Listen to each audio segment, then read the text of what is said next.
முத்தமிட்டா மோசம் என்ன உண்டாகும்? சத்தமிட்டா நிலைமையன்னாகும். புது வளையல அரைச்சு தொண்டையில தான் நினைச்சு மாமா கிட்ட பேச போற மணிக்கணக்கா.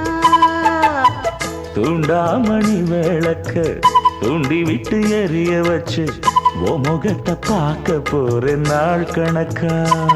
அந்த இந்திரன் சந்திரனும் மாமா வந்தா எந்திரிச்சு நிக்கணும். அந்த ரம்பையும் ஊர்வசியும் மயிலுக்கு தொண்டுகள் செஞ்சிடணும். நான் காத்தாகி ஊத்தாகி மாமனை தழுவி கட்டிக்கணும்.